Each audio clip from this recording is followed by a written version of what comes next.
back in about 1963, maybe 60, I think it was 63. Anita and I met, and Anita was observing a group, and the year before, this was at Temple University at the Group Dynamics Department, and the year before she had been in the group with the same leader.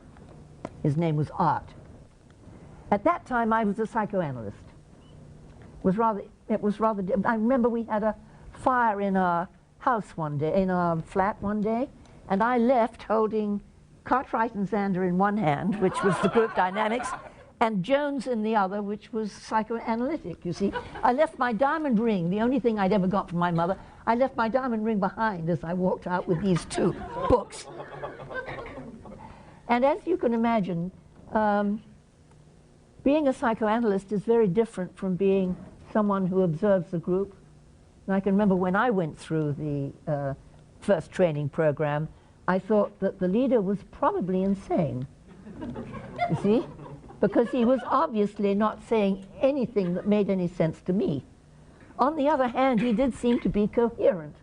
So clearly it was a coherent delusional system. And then he, thank God, gave us an article to read, which was Benison Shepard's Theory of Group Development. And I thought, oh. And then the rest of that semester, it was like I was holding iron bars aside in my head to let in some information that was so different. I don't know if any of you have that experience when you first come into SCT, that it's so different that it hurts, you know, and it's so much easier to snap it shut and think the whole thing is a delusional system, which it might be, of course. Okay, so Anita and I met, and Anita was having tremendous difficulty observing because she had this transference reaction to the leader. Well, here I am with two sets of skills. I've just begun to be an observer, because that's what is required when you're doing group dynamics, and I was still deeply involved in being a psychoanalyst. So I knew all about transference, but Anita didn't know transference from a hole in the ground. Her expertise was observation systems.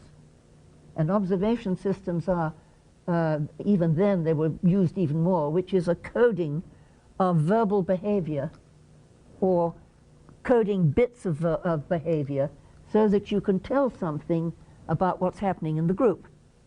And the best one was, I can't remember the name, but Anita will. If you need it, I can email her and get the name. But the best one was the classroom interaction system, where it made a difference whether the teacher asked narrow questions, which are the questions with the implied answer in the question, and broad questions, which leave people free. And then you could track what happened in the classroom, whether the teacher was loaded with narrow questions or whether the teacher was loaded with broad questions. And there was a very, very big difference to the creativity in the classroom. There was also, funnily enough, a difference in the ability to learn mathematics.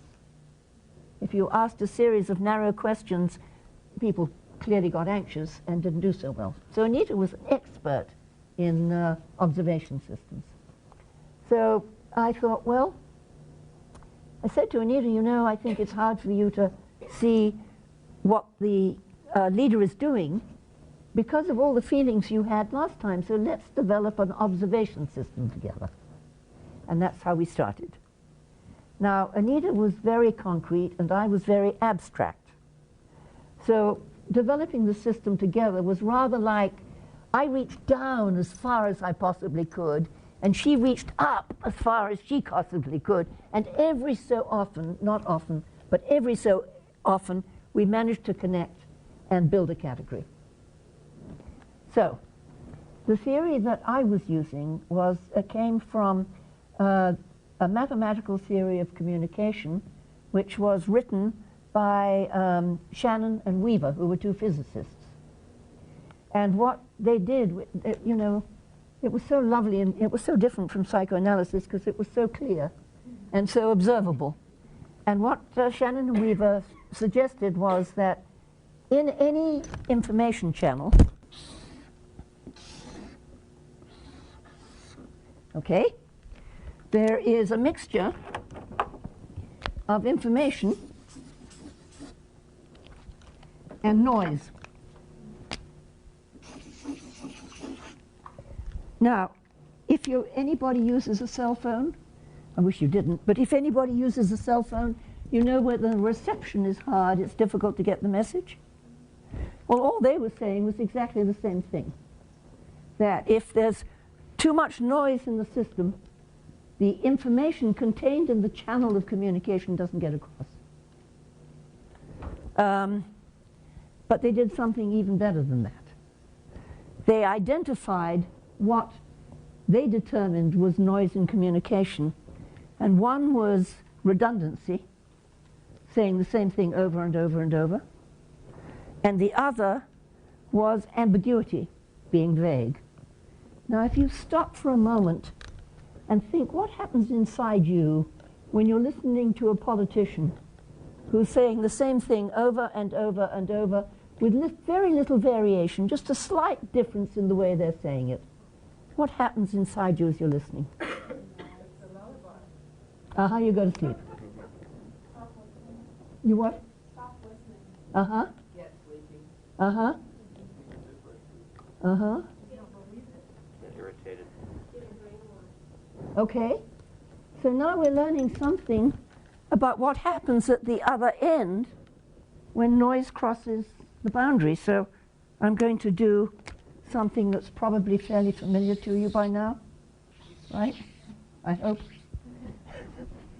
And then you've got the communication coming, but because there is noise, the boundaries shut it out. So the information that's in the channel is not only inhibited by the noise in the channel itself, it's also inhibited by the system's reaction to the noise. So it's a two-way street. Okay. Now, vagueness.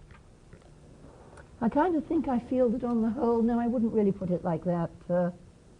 No, on the whole, I would say to you that learning theory, well, I know it's difficult to learn theory, so I want to put this in a way that's really clear. Learning theory arouses a certain, well, no, I wouldn't say it arouses, okay? What happens when you're on the other side of vagueness? Confusion, irritation, very much. You ever want to kill the person? Yeah? I was just thinking of the Alice's restaurant. I want to kill. I want to kill. Right. Okay. Now, you have a choice. Which do you think is your favorite communication style? Ambiguity or redundancy?